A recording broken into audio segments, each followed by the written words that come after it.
Que Dieu vous bénisse tous. Ayez une journée merveilleuse aujourd'hui. Nous avons parlé au sujet de la foi qui plaît à Dieu, la foi qui fait la différence dans la vie des personnes, la foi qui guérit, qui délivre, qui fait des miracles, qui prospère, la foi qui fait par-dessus tout hériter le royaume des cieux, qui est le plus important. Parce que tout ici dans ce monde passe, et passe rapidement. Mais quiconque a une foi solide dans la parole de Dieu, et la foi dans la parole de Dieu, c'est cette foi où vous obéissez, suivez, risquez ce que les Écritures sacrées enseignent. C'est une foi intelligente. Les autres foi sont futiles et inutiles. Elles sont, disons, démoniaques. L'apôtre Jacques dit, il dit ainsi, tu crois qu'il y a un seul Dieu, tu fais bien. Les démons le croient aussi et ils tremblent, c'est-à-dire, beaucoup de personnes croient en Dieu comme les démons croient aussi.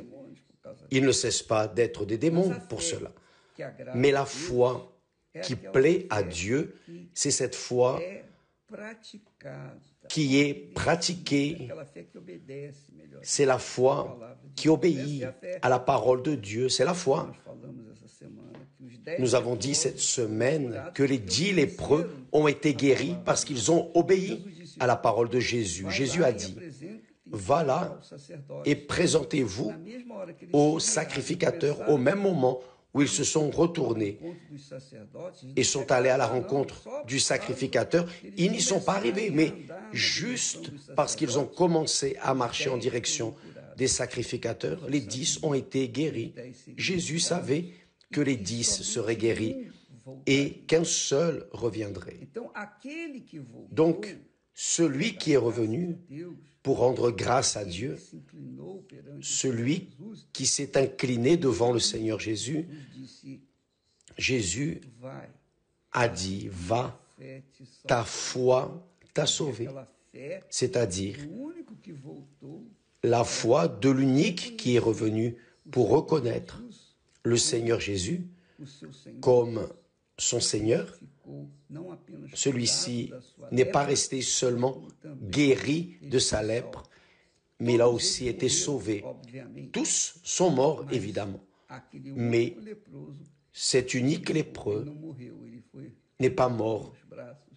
Il est allé dans les bras de l'Éternel Père. Mais les autres 9 ont été guéris. Ils ont été guéris. Ils ont pris soin de leur vie, mais après ils sont morts.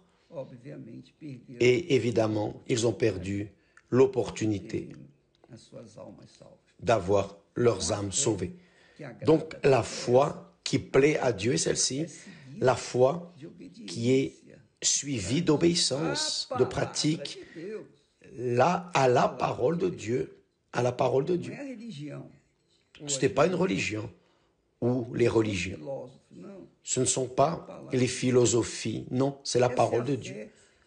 C'est la foi intelligente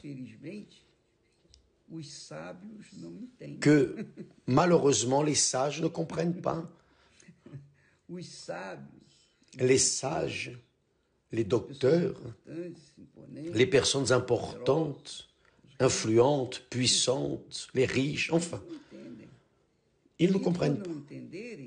Et parce qu'ils ne comprennent pas, ils vivent les pauvres dans l'esclavage du péché. Et en parlant de péché, voyez bien, Dieu dit que toutes les âmes sont miennes, ainsi comme est l'âme du Père, ainsi est l'âme du Fils, elles lui appartiennent, toutes les âmes appartiennent à Dieu. Si vous croyez, si vous ne croyez pas, peu importe. Votre âme appartient à Dieu. Ça ne veut pas dire que vous serez sauvé, que vous resterez avec Dieu, non. Il conclut la pensée en disant, mais l'âme qui péchera, c'est celle qui mourra.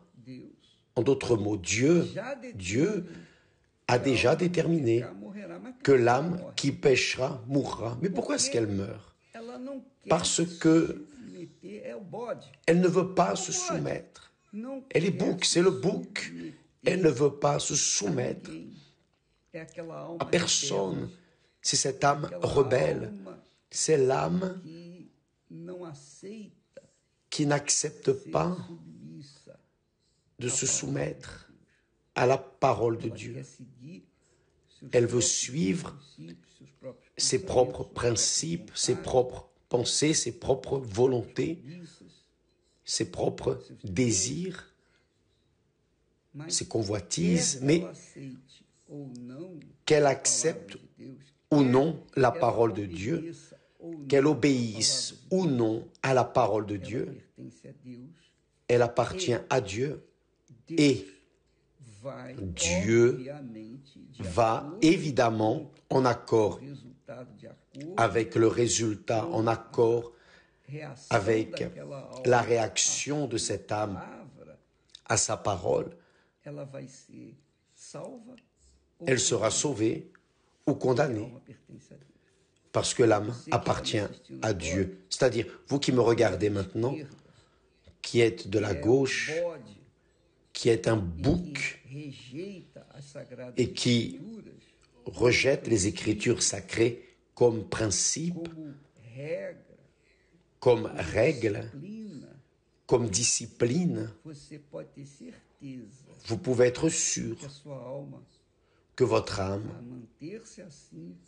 en se maintenant ainsi, rebelle, va justement au lieu où vont également Satan, la bête, le faux prophète, la mort et aussi l'enfer.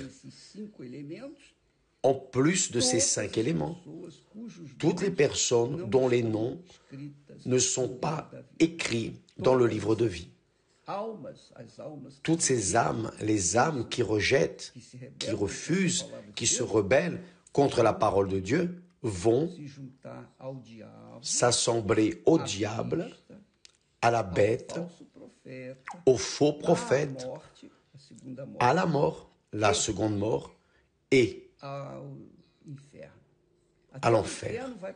Même l'enfer va dans les temps de feu et de soufre. En plus des âmes rebelles.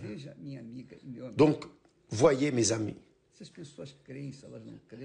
que les personnes croient ou qu'elles ne croient pas, c'est déjà déterminé. C'est écrit, cela est écrit. Cela est déjà prophétisé. Personne ne peut changer cela. Personne ne peut le changer. Même Dieu ne peut pas, parce qu'il a parlé. Et ce qu'il a dit est déjà déterminé. C'est un décret qui ne peut être défait. Cependant, les âmes qui seront sauvées non parce qu'elles le méritent, mais parce qu'elles ont obéi ou parce qu'elles obéissent à la parole de Dieu. Et c'est ce qui s'appelle la foi qui sauve, qui plaît à Dieu.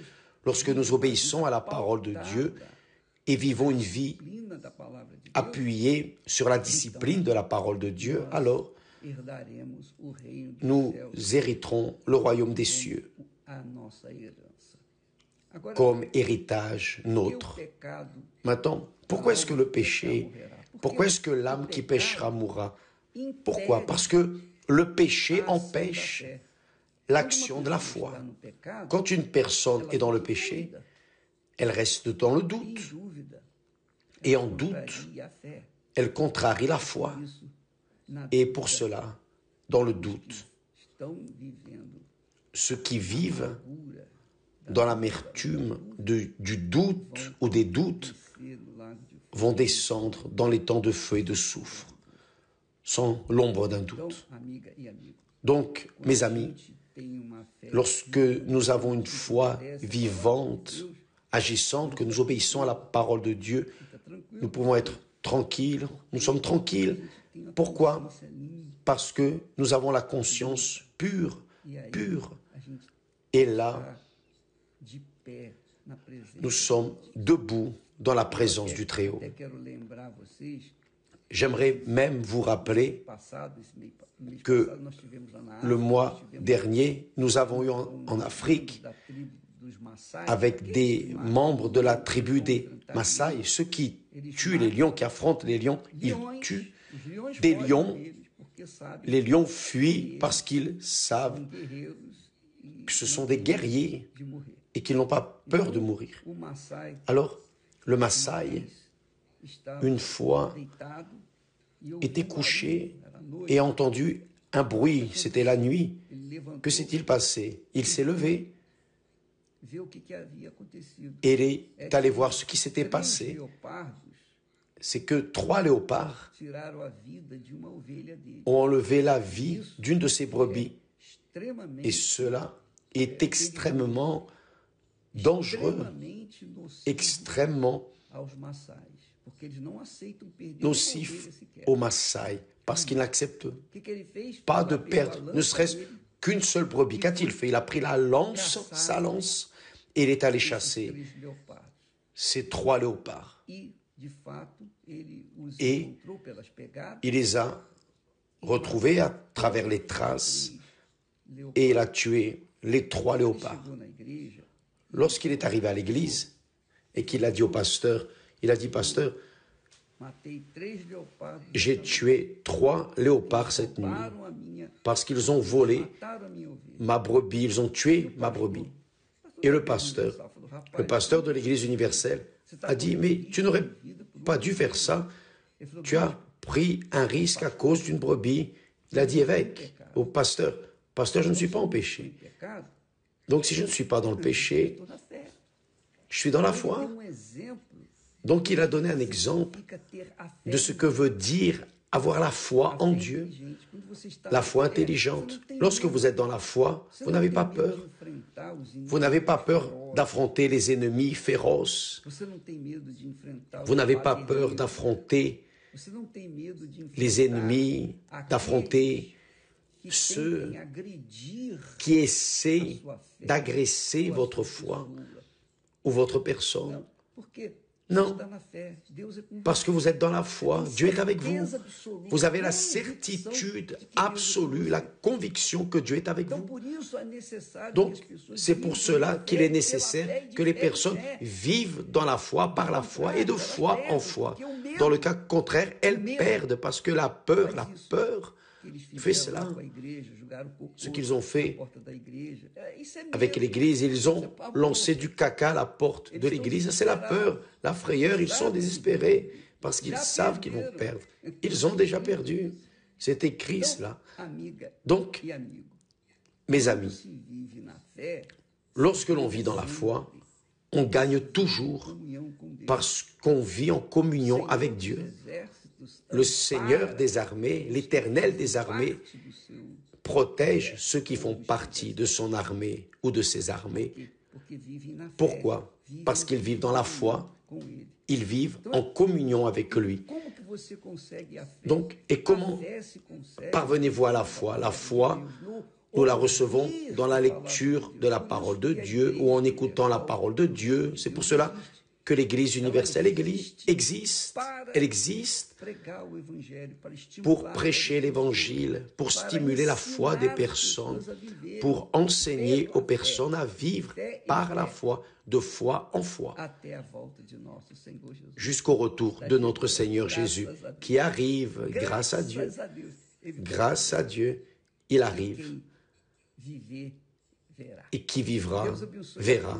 Que Dieu vous bénisse tous et à demain. Ah, n'oubliez pas, dimanche à 15h, dans toutes les églises universelles, ce mouvement en faveur des dépressifs, les personnes qui ont des insomnies, de la nervosité, entendent des voix, veulent se tuer, voient des ombres, les personnes qui sont la propre amertume, qui vivent une vie amère et ne savent pas comment faire pour résoudre ce problème. Si vous connaissez quelqu'un comme ça, s'il vous plaît, emmenez-la à l'Église universelle ce dimanche à 15h. D'accord? Que Dieu vous bénisse tous. À demain au nom du Seigneur Jésus. Amen.